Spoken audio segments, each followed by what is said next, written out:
الرحمن الرحيم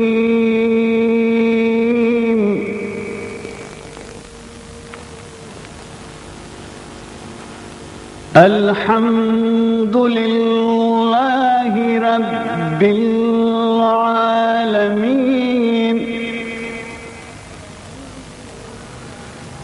الرحمن الرحيم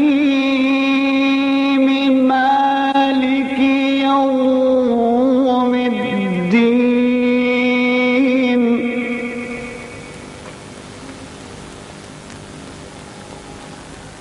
إياك نعبد وإياك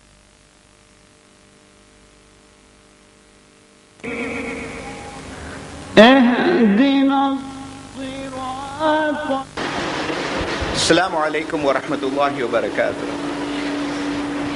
Before we commence tonight's agenda, I have been asked to make two announcements, and because I overlooked to make one of them yesterday, I thought I should start with it tonight. And that is that for those youths who are seeking employment, there is a special website organized for it. It's sheerbusiness.com. Now, those Shia brothers interested in seeking employment are requested to fill in forms which are available outside. The second announcement I wanted to make was that, as usual, there will be a question and answer series, and that program has been arranged for Monday night. That is the eve of the 12th. Ashura being on the Sunday, on Monday night, our sitting will be exclusively for questions and answers, primarily arising out of these 11 sittings. If there is time, then questions can be extended beyond. That, of course, is in addition to my answering questions immediately after the session.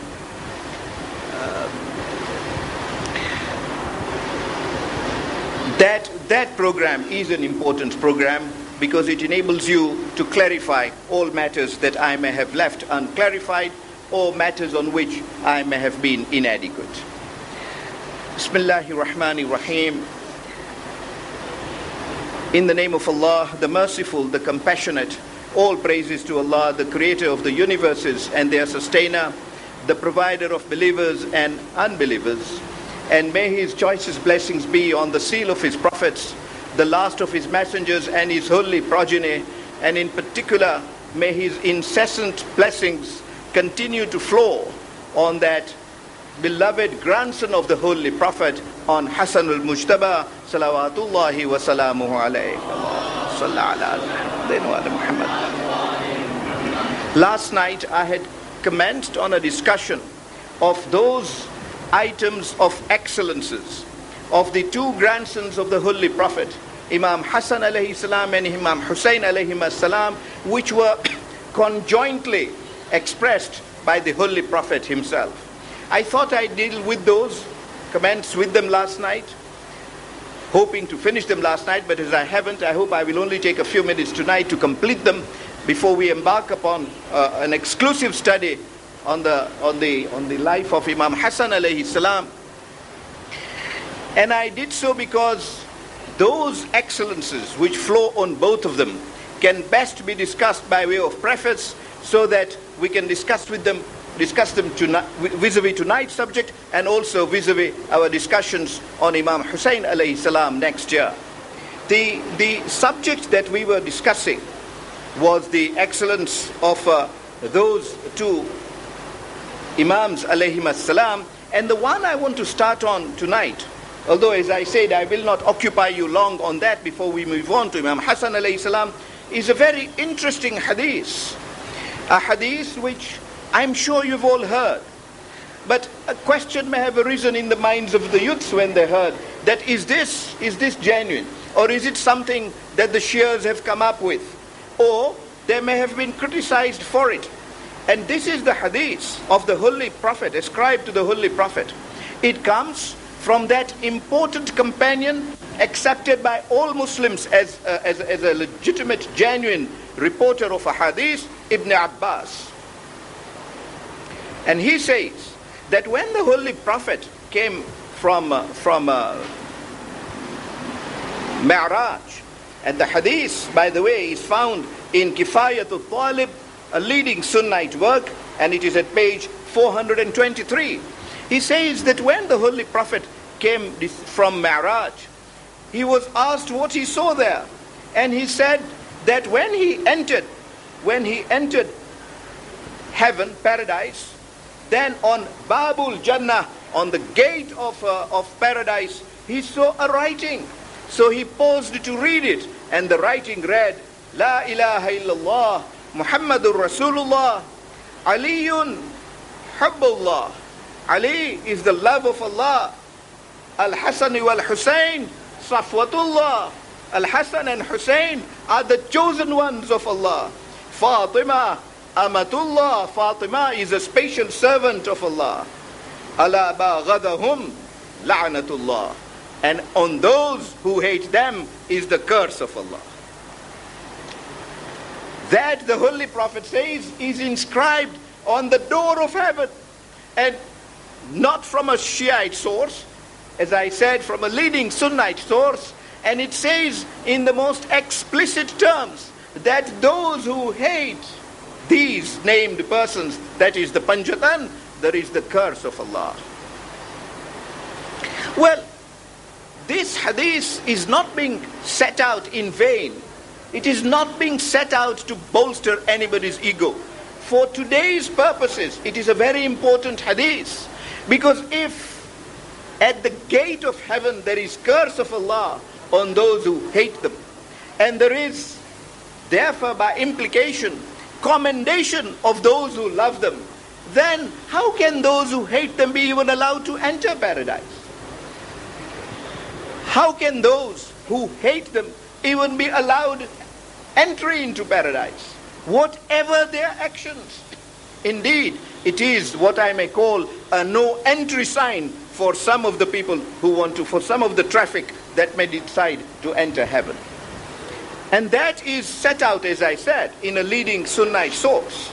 Well, having dealt with Ibn Abbas, I want to move on to Jabir ibn Abdullah Ansari without occupying your time at all, because in the Sunnite books, the hadith from Jabir is the hadith that we have already touched on last night in one form or another, but comes down to the same substance, that Al-Hasan wal-Hussein Sayyida Shababi Ahlil Jannah, and those authorities which deal with Jabir's version of that particular hadith is in Wasilatul Mal at page 326. And then I come to Abu Bakr bin Kahafa. That is the one, you remember, who rejected the evidence of Imam Hassan alayhi salam on Fadak. He said, these are minors and I will not accept their evidence. Imam Ali alayhi salam, you remember, confronted him and said, aren't they in tahharahum tathira? What does it matter if they are minors, if they are purified even at that age? Even if at that age Allah says they are clean of any impurity, including minorhood. However, he too has said that the Holy Prophet has said, Al-Hasani wal-Hussein Sayyida Shababi Ahlil Jannah, and that is also reported in Wasilatul Mal at page 326. The question, of course, is that if he accepted that these two were leaders of the youths of heaven, he must by corollary accept that these are the people who will lead others to heaven. And as I said yesterday, that if they will lead, nobody can enter except those who follow, because they will be the leading ones.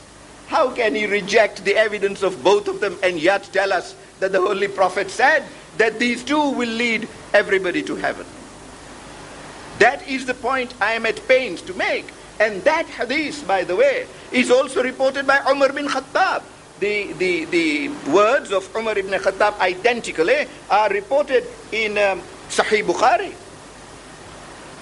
They're reported in Majma'u Zawaid, I beg your pardon, I will come to Bukhari in 1 minute, but those words of Umar bin Khattab are reported in Majma'ul Zawaid in volume 9 at pages 181 and 182.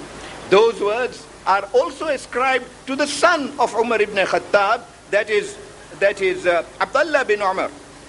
And the words of Abdullah bin Umar, identical in that respect, are in Mustadrak of Hakim Nisapuri, a leading Sunnite work on these matters. He reports Abdullah bin Umar reporting exactly those words. In fact, Abdullah bin Umar was asked about killing some animals, and he says, people of Iraq asked me about killing of some animals when they themselves killed the grandson of the Holy Prophet. That's a criticism by Abdullah bin Umar on those who killed Imam Hussein alayhi salam, and then cites this particular hadith as a hadith that he had heard from the Holy Prophet himself. But he adds things which the other hadiths don't say. He says then that the Holy Prophet has said, and this particular part is reported by Muhammad ad-Din Tabari, and Tabari reports this in Riyadun Nadara. Yes, it is in Riyadun Nadara in volume 3 at page 231. He says that the Holy Prophet was speaking about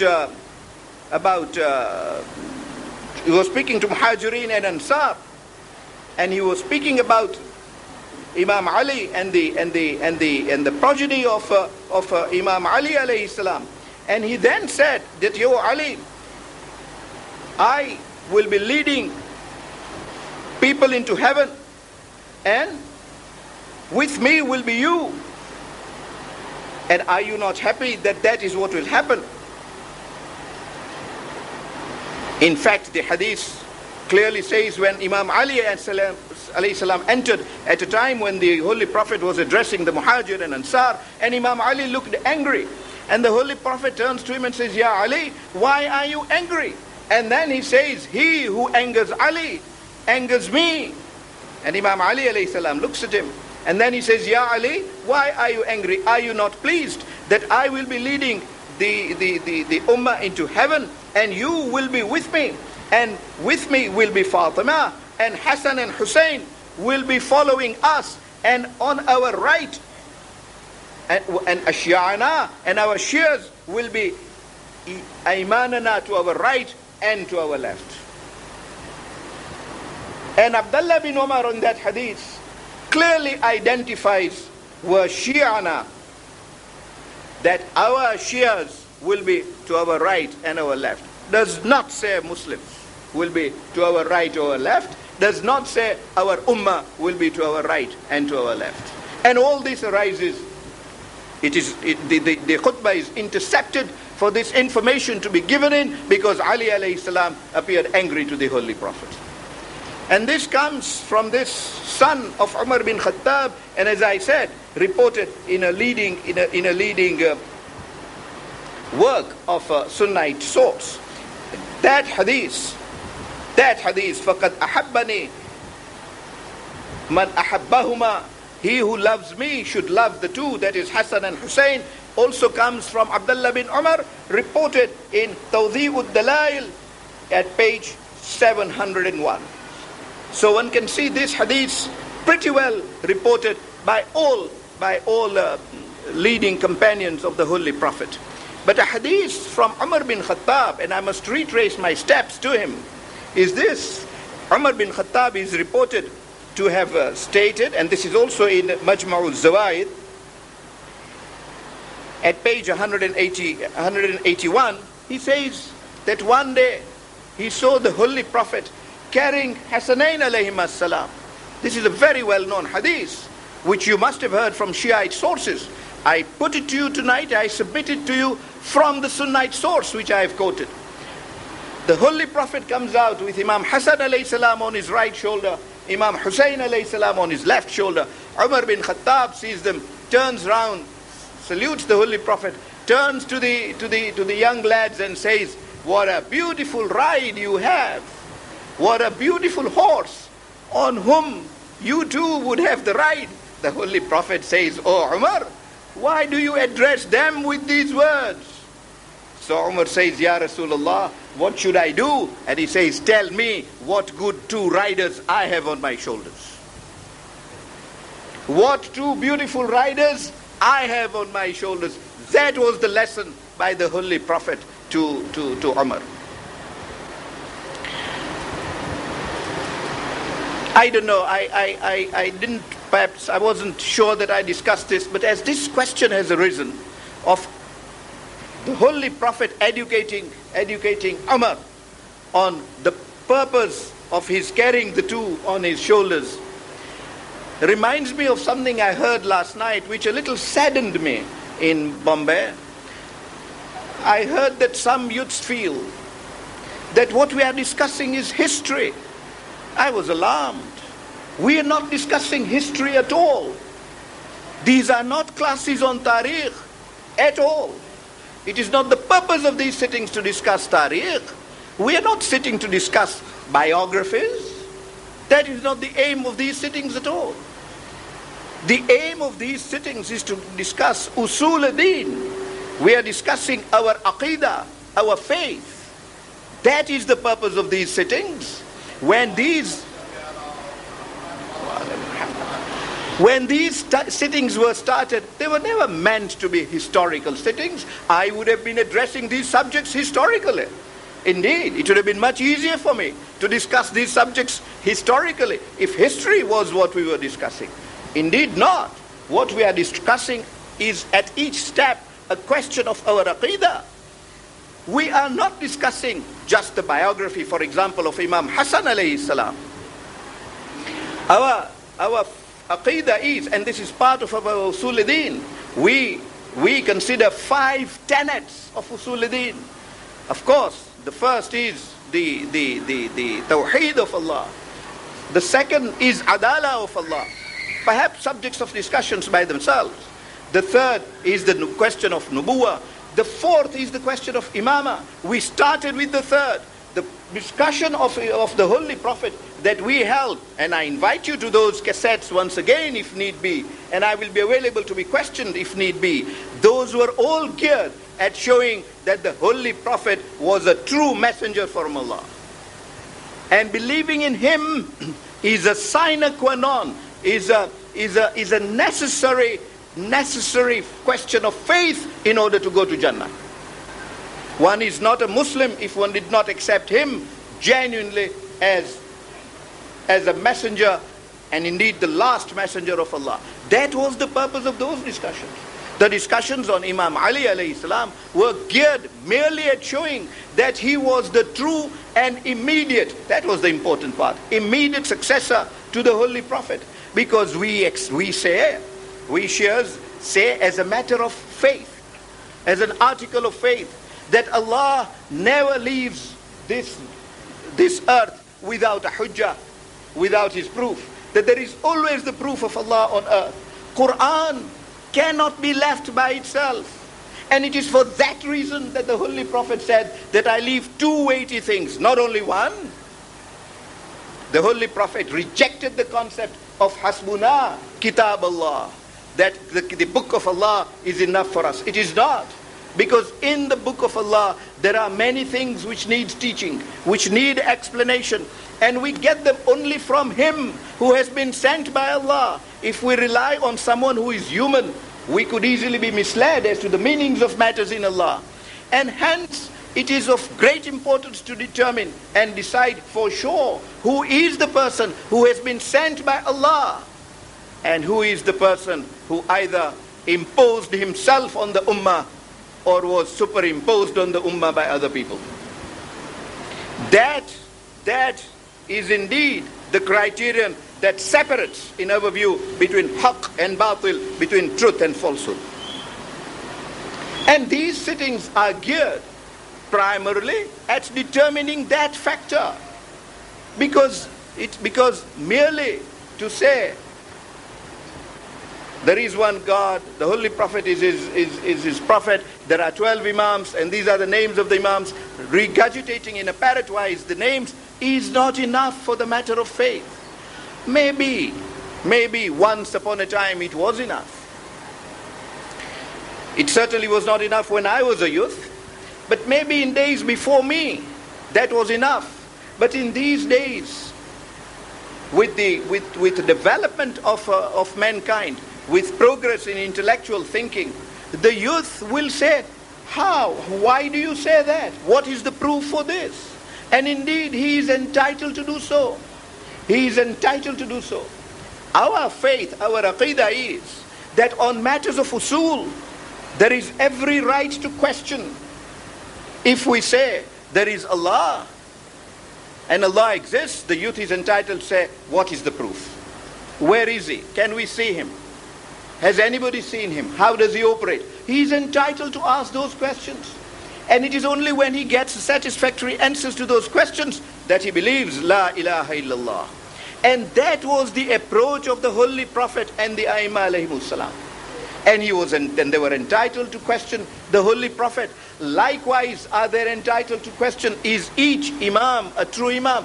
Hence, in that book on our Imams, Qadatuna, by Ayatullah al-Udama, Sayyid Muhammad Hadi Milani, he says, Qadatuna wa kayfa na'rifuhum. How do we recognize them? How do we know them? That they are the leaders and nobody else. One proof that I have been at pains to set out to you, that surely Hassan and Hussein alayhim salam are leaders and they are true Imams, is this hadith from the Holy Prophet, that Al-Hassani wal-Hussein Sayyida Shababi Ahlil Jannah. The purpose of the Imam is to lead the Ummah to heaven. Quran says there are those Imams who will lead their Ummah to hell. And there are those Imams who lead the Ummah to heaven. And we have to distinguish which is which. Those distinguishing marks, we say, we get from the Holy Prophet. Because we refuse to say that the Holy Prophet would have left us in sheer vacuum, in blindness, without making any provision as to who would succeed him. We say that is unacceptable. It is behavior that would be contrary to the conduct of the Holy Prophet as we saw him throughout his life. In these nights, I sought to do that when we were discussing Bibi Fatema to Zahra alayha salam.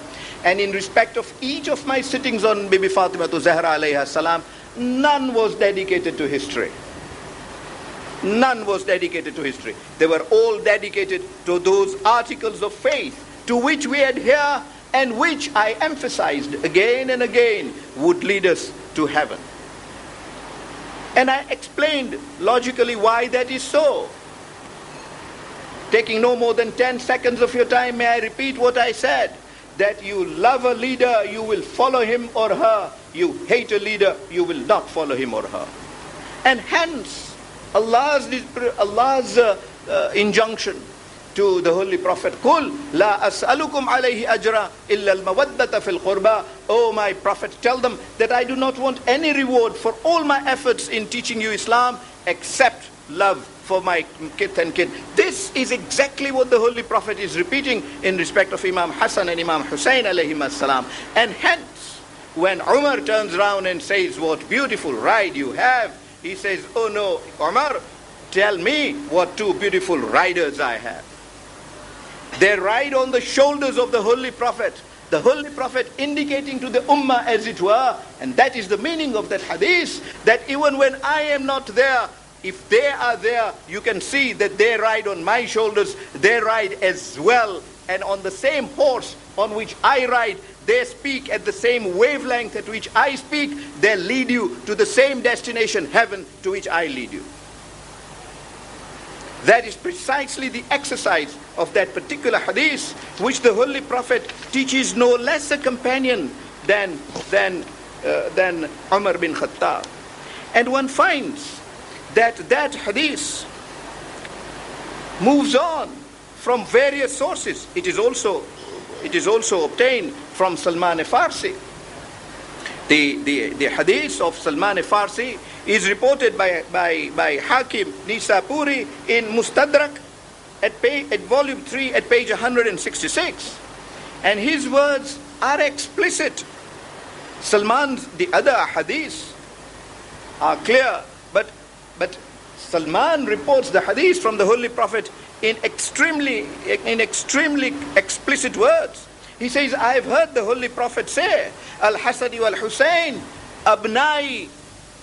He says, the Hassan and Hussein are my sons. They are not sons of Ali, as the world pretended to say after the Holy Prophet. The Holy Prophet says this, and indeed, this is the position in Mubahala, which we have already discussed. I only mention this as a reminder. He says, the Abnai, they are my sons. Man ahabbahuma, ahabbani. Those who have loved the two of them have loved me. And what is the consequence? No question of inferences, as we have drawn so far from the other ahadith, explicit as I called it. Man ahabbahuma, ahabbani. Those who have loved them have loved me. Wa man ahabbani, ahabbahu Allah. And those who have loved me, Allah has loved them. وَمَنْ أَحَبَّهُ اللَّهُ أَدْخَلَهُ الْجَنَّةِ. And those whom Allah has loved, He will enter them into Jannah. So that foundation that is laid in this hadith of Salman, of love and affection for Ahlul Bayt, is an article of faith. And indeed is important, because that is what will attach us to them. And that is what will make us follow their teachings, their commands, which are commands given to us by those whom Allah describes as طَهَّرَهُمْ تَطْهِيرًا. Commands which will flow, from which will flow only purity, because impurity does not exist from that source at all. That is precisely the kind of source that we look for in order to attain heaven. But Salman's hadith goes further. وَمَنْ أَبْغَضَهُمَا. He who hates either of them, أَبْغَضَنِي. Sorry, he who angers either of them. Sorry, it's bughd, not ghadb. وَمَنْ أَبْغَضَهُمَا. He who hates either of them hates me. وَمَنْ أَبْغَضَنِي. And one who hates me hates Allah. And he who hates Allah, أَدْخَلَهُ النَّارِ. Allah will put him to hell. So you can see that Allah subhanahu wa ta'ala rests His heaven or hell upon the love of these two, Hassan and Hussein alayhim as-salam. For the reason that He is sure, as we shall start discussing tomorrow night inshallah. From tomorrow night inshallah we shall start discussing those aspects of the life of Imam Hassan alayhi salam from which we can draw the lessons that we need to draw in this particular time. He is sure, that is, Allah is sure, that in following these two, the ummah, the creatures of Allah, will lead such lives, will draw such lessons, and will be put on such a path that will indeed lead them to the destination Allah created man to achieve. Allah has not created man in vain. He has not created man in vain. The important thing is that if we do not have these proper guides, and this is indeed the gravamen of the argument, that if there are not these proper guides to reach you to a proper destination, you will easily go astray, and you must go astray. And there are guides we find in this world in respect of every single thing, every single matter. The flight from London to Bombay does not reach Bombay without a guide.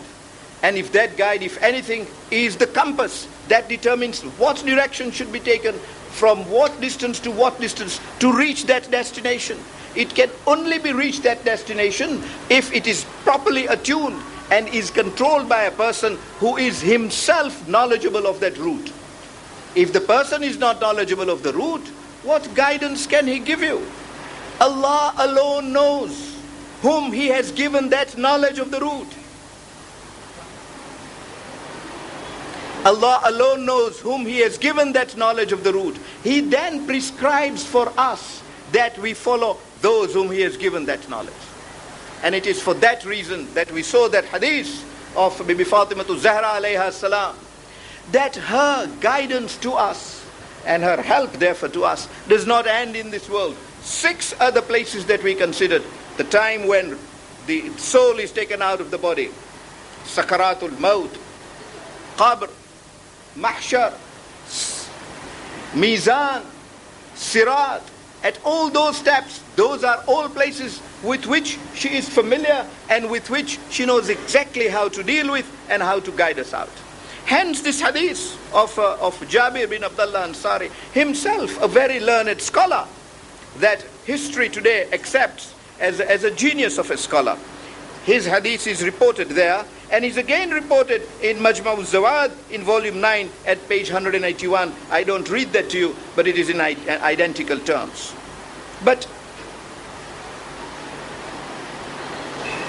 the attitude of the Holy Prophet to Hassanain alayhim as-salam, much as it is demonstrated in his lesson to Umar bin Khattab when he was carrying the two on his shoulders, is also demonstrated when he is in sajda. And when he is in sajda, an episode I'm sure you've all heard, I'm speaking to you from a different angle. When he was in sajda, the two come onto his back. They were children, but they were not behaving as children. They come onto his back and they remain on his back. The Holy Prophet refuses to get up from the sajda at that point in time. He refuses to get off, and now people begin to wonder what is happening. Is there an ayah being revealed? An attempt is made to remove them.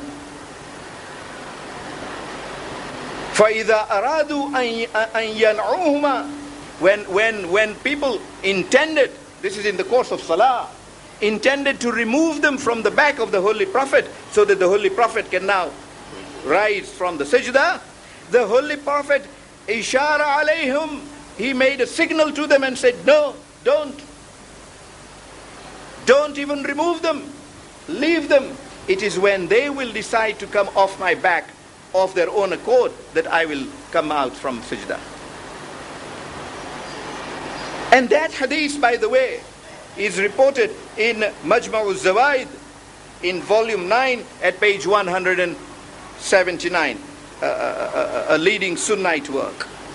And having got off, when the children got off the back, and فَإِذَا قَضَى صَلَاهُ, when he finished the prayers, he turns round and says, مَنْ أَحَبَّنِي فَلْيُحِبُّ هَذَيْنِ, he who loves me must love these two. And that hadith comes from Haythami bi asnadihi, from his sources. What was the Holy Prophet trying to say? It was not merely extending in another hadith. This hadith has been reported in various Sunnite sources. I've only cited one to you so far. I will perhaps cite another one when we discuss Imam Hassan alayhi salam exclusively. What was he trying to say? He was trying to say that these children should not be disturbed in the slightest, let alone killing them, let alone wounding them. Do not even stir them when they are on my back in the course of prayer. In other words, obey them to the hilt, because in obeying them to the hilt is the sajda of Allah accomplished. In obeying them to the hilt is the sajda of Allah accomplished. That is what the Holy Prophet was seeking to establish, and that is the level of these people. We are not discussing history. We are discussing the level of those, therefore, whom we should follow. We are discussing the fact that we do not follow anybody. We only follow him who the Holy Prophet has shown us by words and by conduct that they are worthy of being followed. It establishes the base on which we rest the rest of our aqidah on the question of imamah. And indeed, to sum up this question of a love for these two, Hassan and Hussein alayhim as-salam, before I turn to Imam Hassan alayhi salam exclusively, I will just give you references of a hadith even from Abu Huraira, if that is of an importance, and reported by Hakim Nisapuri in Mustadrak in volume 3 at page 166. He quotes the hadith of the Holy Prophet, but it is interesting to note that he quotes the hadith in respect even of those who love him, of those who love the two. He quotes the hadith which says, Man ahabbahuma faqad ahabbani. Those who have loved them too have loved me. Wa man abghadahuma faqad abghadani. He adds those two words advisedly. And those who have angered them have angered me. These are not words I utter in vain tonight. On the 9th eve of Muharram and on the 10th eve of Muharram, I will remind you of these words, of how Imam Hassan alayhi salam was angered. And this is what Abu Huraira says, as I said, reported in that book. And in another hadith, reported in Majma'u Zawaid, in volume 9 and page 180, Abu Huraira says, the prayer of the Holy Prophet was, Allahumma inni ahabbahuma, inni uhibbahuma fa ahabbahuma. Oh Allah, I love these two, you love them too. This is the prayer of the Holy Prophet to Allah, as Abu Huraira put it.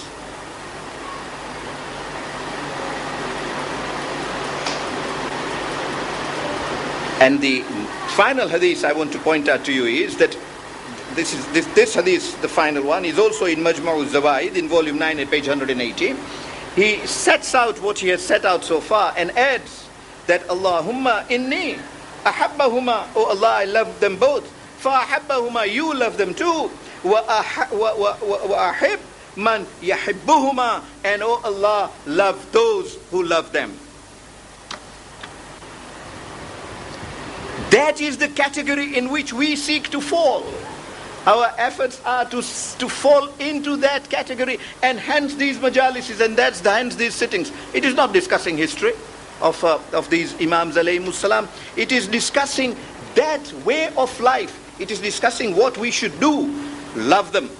It is discussing that way of life, because Islam is a way of life.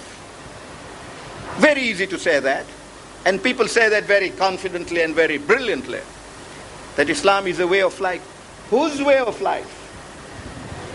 Islam, as a way of life, has its role models. And it is following those role models is the way of life, which is the Islamic way of life. Apart from those role models, any other way of life is not an Islamic way of life. And it is determining and ascertaining for sure what those role models are is exactly what is the purpose of these sittings. And we can see where we are going, determining exactly the words of the Holy Prophet and determining whom we should follow and to what extent. To the extent that if the Holy Prophet is in sajda, he will not disturb those children until they decide to come off themselves. Well, and these indeed are interesting matters. And I appreciate that some of you may look at these ahadith differently. It is for that purpose that those inviting me organize these sessions of question and answer. It is a reality that when I started, I wanted to be questioned every day so that these matters are clarified. That did not work out to be feasible, and hence two things were substituted for it. Firstly, immediately I finish, I sacrifice not listening to the majlis of the alim who follows me, and I stand outside making myself available to be questioned. And then, of course, is the general session. This time, as I've already announced earlier and repeat for the benefit of those who were not there, we will have that session on Monday night, when you will have the full opportunity to raise your questions in respect of these ahadith and other matters. And there are those of you present here. These sessions are primarily for youths. I am always comforted, and it gives me a lot of confidence when I see elders also present here, because these are the elders to whom I look to correct me if I go wrong, to put me right in case I have misinterpreted. For, as I said, I am no learned person in these matters, and hence any opportunity for me to be corrected, I welcome. That will be the opportunity on Monday night as well, as there arises on other occasions. These ahadith that we see said by the Holy Prophet in respect of these two grandsons of the Holy Prophet are also repeated in respect of each of them individually. And you might wonder why. Let us examine that situation. One finds that these hadiths, in respect of the two, is repeated in respect of one also. I will not detain you, and I will only quote very sparsely, only for the purposes of your records, and to examine this particular question. The first I want to invite your attention to is the one by Haythami, and he reports that in Majmu' al-Zawaid, in volume 9 this time, at page 178. And he says that he reports from Jabir. We just considered the hadith of Jabir for both of them. Now we consider a hadith from Jabir which says, Al-Hasan Sayyidu Shababi Ahlil Jannah. All in singular. That Hasan is a leader of the youths of heaven.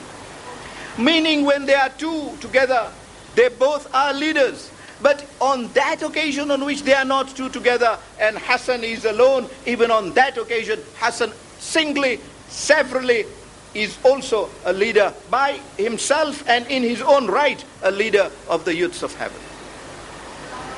In other words, if there was going to be any confusion caused in the hadith of the Holy Prophet, and if any misinterpretation was to be laid that, oh, they are leaders only when the two combine, it is only the unification of the two that creates that leadership. The Holy Prophet defines it beyond question that he even singly, Imam Hassan alayhi salam, in his own right is a leader of the youths of heaven.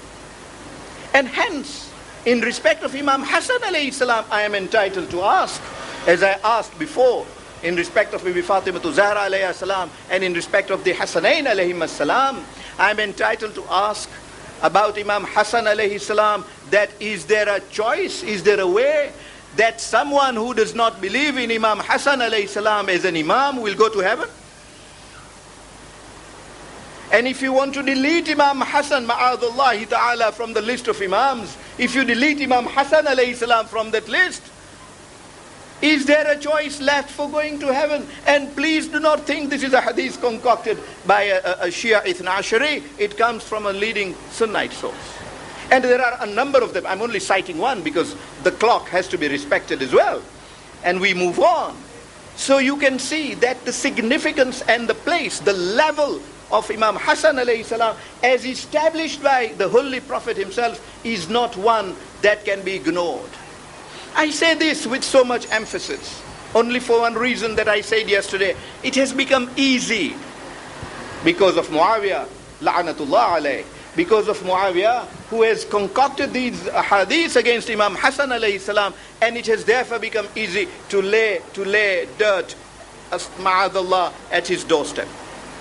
But he is indeed a man of a level, that level at which the Holy Prophet will say that he is the one who will lead you to heaven. Therefore, he is a man who will surely go to heaven. Therefore, he is a man of a character and quality that can only lead that man to heaven. Of his piety, of his knowledge, of his generosity. We shall discuss tomorrow to draw lessons so that we too try and lead our lives the way he led his life. So that we can genuinely and legitimately be entitled to be in that queue of followers who will be following him to Jannah. This is what the Holy Prophet says in respect of him, as Jabir reports. And those hadiths about loving Hassanain alayhim salam are repeated in respect of Imam Hassan also. I will not detain you. I will give you only one from that lady Aisha. 3 nights later, I've chosen Aisha because 3 nights later I'm going to tell you that Aisha was there to see that arrows are thrown on the coffin of Imam Hassan alayhi salam. So I'm citing her hadith so that nobody can now criticize me as citing a hadith from a partisan. And Aisha's hadith is not reported I'm not citing a report from a Shiite source. Aisha's hadith comes from Kanzul Ammal in volume 13 at page 652. And she says Inna Nabi, the Holy Prophet, takes Imam Hassan alayhi salam, embraces Imam Hassan alayhi salam, and having embraced him, then says, Allahumma inna hadha ibni, oh Allah, this is my son. Why are these all arguments on whether Imam Hassan alayhi salam was the son of the Holy Prophet or not? Not only are these words of the Holy Prophet, he says to them to Allah. If the Holy Prophet was to make a statement to Allah, would he not make one with perfection? He swears by Allah. He says that's the one in whose hands his soul is. He now prays to Allah and says, Allahumma inna hadha ibni wa ana ahabbahu. I love him. Fa ahabbahu, and you love him. Wa ahabba man yuhibbahu. Oh Allah, I love him, so you love him, and love him who loves him. Love whomsoever who loves Hassan. That is the prayer of the Holy Prophet as reported by Aisha. Now that is the level of Imam Hassan alayhi salam, and that is the importance of Imam Hassan alayhi salam, that we should love him, because Allah's, the Holy Prophet's prayer to Allah, and his prayer is always acceptable by Allah. His prayer is that Allah should love those who love him. And that hadith is repeatedly set out in leading sources of Sunnite work. I'd like to set out to you that hadith from Sahih Muslim. And the reason I prefer to talk from Sahih Muslim and from Bukhari is that those works have already been translated into English. You may trust my translation or you may not. On important matters, I've read the Arabic only so that you can confirm what I have read. And there are those of you here who I know are well versed in Arabic. But this now is something that comes from Sahih Muslim itself. Volume 4, page 1293. I'm talking of the English translation. And in paragraph 5951, Abu Huraira is reported to be quoting Allah's Messenger, may peace be upon him, as saying to Hassan, to Imam Hassan alayhi salam,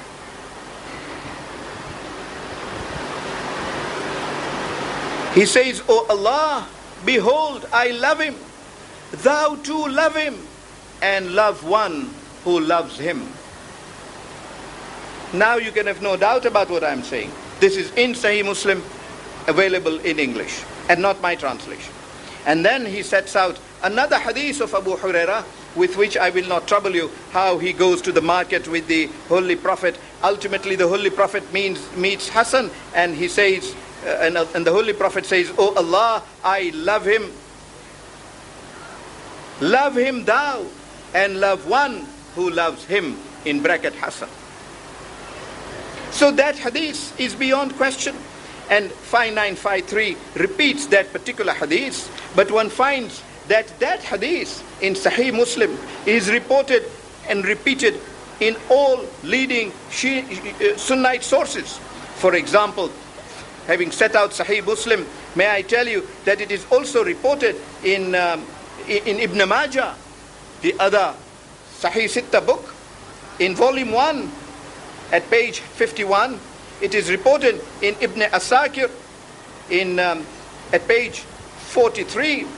It is reported by Hadrami at page 333. It is reported in Kanzul Amal in volume 13 at page 648. So you can see all leading works have reported this particular hadith. Indeed. Bukhari has also reported this hadith. And the reporting of Bukhari on this particular point appears in volume 5 of the English translation I'm talking, because Bukhari has been translated into English. Volume 5, page 66, article 89. Bukhari says, Abu Bakr, that is the source of Bukhari on this particular point. Abu Bakr says, I heard the Prophet talking at the pulpit, delivering a sermon, in other words, while Hassan was sitting beside him. So the Holy Prophet would take even Imam Hassan to the mimbar, And as he recited these khutbahs from the mimbar, Hassan would be sitting next to him. This is Bukhari telling you, not Sheikh Saduq or Sheikh Tusi. This is Bukhari saying, reporting from Abu Bakr. And when that happens, Hassan sitting beside him, and he, that is the Prophet, was once looking at the people, and another time at Hassan. And he said, this son of mine is a Sayyid, which means, I was going to say a leader. I noticed this translator has translated it is as chief. He's a chief. That is how Imam Hassan is introduced by the Holy Prophet to the people, that this son of mine is a chief.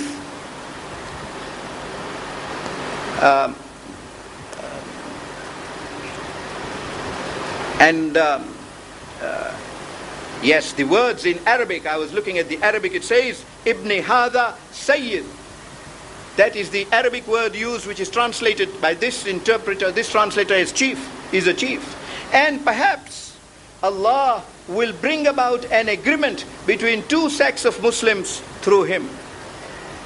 The Holy Prophet in those days, predicting of the coming of that settlement that we shall discuss inshallah in a couple of nights in some detail. The Holy Prophet was talking about that settlement and saying that Allah will bring about that settlement through him. Well,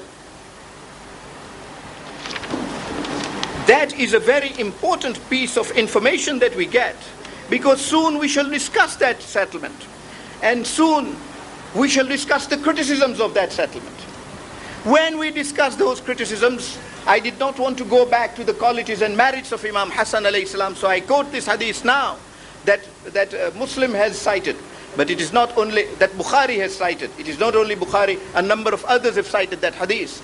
At that point in time, it will be important to see that that settlement that Imam Hassan alayhi salam has made, one could see, has been commended by the Holy Prophet years, indeed 40 years before that settlement was made from the mimbar of Masjid al-Nabawi. And that hadith, as I say, has not only been reported by Bukhari, it has been reported by all leading historians. Ahmad in his Musnad, and that is the leader of the Wahhabis. He has reported it too in his Musnad in volume 5 at page 49. One finds that he has also reported on Abu Bakr at page 47. Abi Dawood, one of the Sahih Sitta, has reported that particular hadith again from Abu Bakr in his Sunan in volume 4 at page 299. And one finds that Tirmidhi has also reported it in his Sunan in volume 5 at page 323. And all of them have used the word Sayyid, indicating that the Holy Prophet called Imam Hassan alayhi salam Sayyid, a leader, a chief, as it were, in respect of these matters. That then is the level of the settlement, the alleged settlement that we hope to soon discuss in respect of this matter. And another hadith that comes for the excellence of Imam Hassan alayhi salam.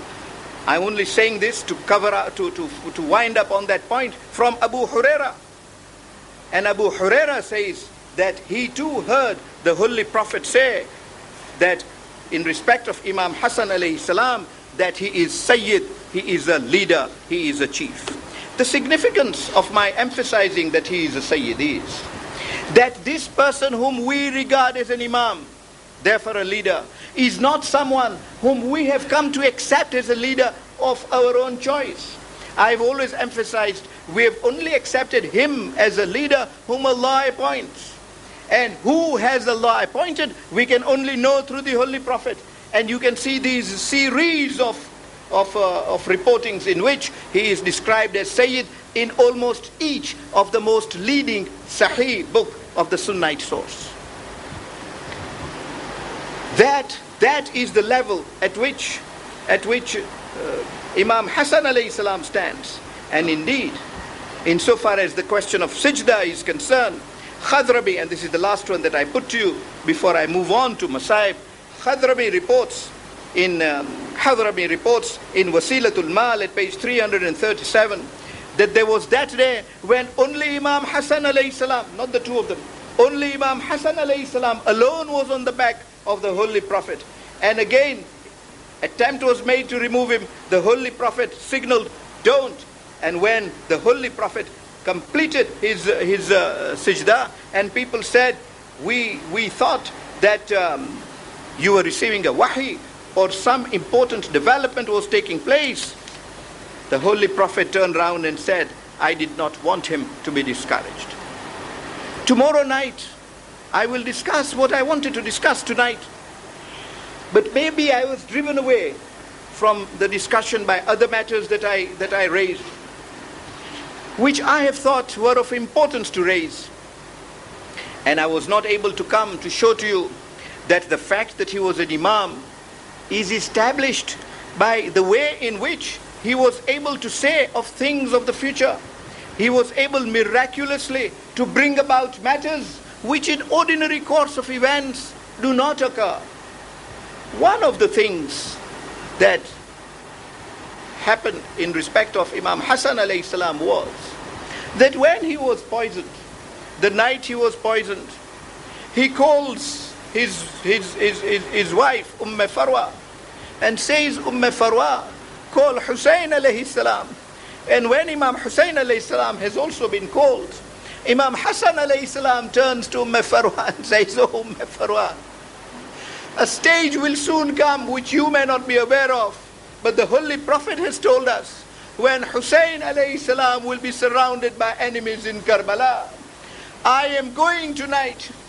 I do not have that fortune. And you can see how Imam Hassan alayhi salam would have regarded it as good fortune for him to be in Karbala. I will not have that fortune to be in Karbala and fight along my brother Hussein and defend my brother Hussein. Oh Farwa, I want you to make sure that my son Qasim is in Karbala on that particular occasion. And Qasim must on that particular occasion represent me and fight alongside Imam Hussein alayhi salam to help the cause of Hussein, so that on the day of judgment my progeny is in that list, so that I would be in the list of those who fought for Hussein on the day of Karbala. You can see how important these sittings are, that this personality who the Holy Prophet praised Allah should love, who the Holy Prophet praised Allah should love those who love him. He himself yearns that he should have been in Karbala. What an honor then to be sitting in these majalises. And if we were not present in Karbala, to weep over those who were in Karbala and suffered in Karbala, and then not sufficiently pleased with this wasiyah that he makes to Farwa. He even writes out a chit and calls for Shah Qasim, and when Qasim is brought to him, he ties this letter on the hand of Qasim and says, Qasim, this is a ta'weez that I write for you, so that when a day comes when you need help and help does not come, and you are surrounded in a way in which what you want to do is not fulfilled, open this ta'weez and it will tell you what to do. He also makes a wasiyah to Imam Hussein alayhi salam, says, brother Hussein, on the day of Ashura, do not deprive Qasim of his shahada. And indeed, this is why when the day of Ashura comes, one lady who is in consternation all the time, who all the time wishes Imam Hussein alayhi salam to allow Qasim to go and fight, is Farwa. She keeps saying to Bibi Zainab, oh Zainab, I have the wasiyah of your brother. I have to fulfill that wasiyah. Hussein is not allowing Qasim to go to the battlefield. How was Hussein to allow Qasim to go? I always keep feeling, you might share that feeling, that to Hussein, The greater problem in Karbala was not the arrows that were being inflicted on him. The greater problem were not the swords with which he was being attacked and wounded. The greater problem was his separation from his youthful dear and near ones. And here is a nephew, 13 years old, saying, "Oh uncle, allow me to go and die in your cause." How was Hussein to allow him to do so? Farwa keeps coming in and out, keeps sending Zainab, "Oh Hussein, allow Qasim to go and fight." How was Hussein? How was Hussein to allow Qasim to be separated in that way? Until ultimately Qasim says, "What more severe time than this?" Opens up the tabiz, and what does he find? He finds a letter from Imam Hassan alayhi salam addressed to Imam Hussein alayhi salam, saying, "Ya Hussein, on the day of Ashura, do not deprive Qasim of the right of Shahada." When Imam Hussein reads that letter, kisses the letter and says, "Qasim, as it is, it was difficult for me to let you go. As it is, to allow you to go to the battlefield was so difficult. You now remind me of the writing of my brother Hassan, of the love of Imam Hassan alayhi salam. How can I now stop you and how can I let you go?" Imam Hussein alayhi salam personally dresses Qasim alayhi salam in the clothes of Imam Hassan alayhi salam. The abba of Imam Hassan alayhi salam is put across the shoulders of Qasim alayhi salam. The amama of Imam Hassan alayhi salam put on that head of Qasim alayhi salam. Ultimately Imam Hussein says, "Qasim, bid farewell to your mother." Farwa says, "Qasim, you don't need to do that. Let the wasiyah of my husband be fulfilled as soon as possible." Imam Hussein alayhi salam says, "Qasim, Khuda Hafiz to you. Khuda Hafiz, Qasim. You will be satiated with my grandfather's drink. Oh Qasim, when you meet Imam Hassan, tell him what has happened to me. Tell him all that has happened to me. Convey my salams to him." Indeed, all this is said because by the time Imam Hussein alayhi salam comes to the body of Qasim alayhi salam, it has already been trodden by horses. The body of Qasim alayhi salam is not even distinguishable. Indeed, how does Imam Hussein alayhi salam bring that body to the camp? He lays down his abba, picks up parts of the body of Qasim alayhi salam, gathers those parts of the body in that abba, and it is then that Abbas and Hussein lifts that abba and brings the abba to the haram, saying, "Oh Farwa, you were so keen that Qasim should meet Shahada. Here now."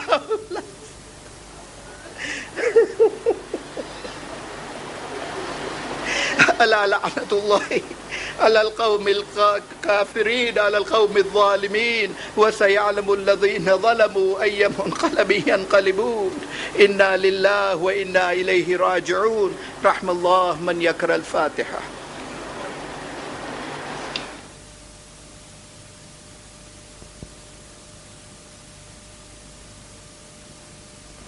أعوذ بالله من الشيطان الرجيم.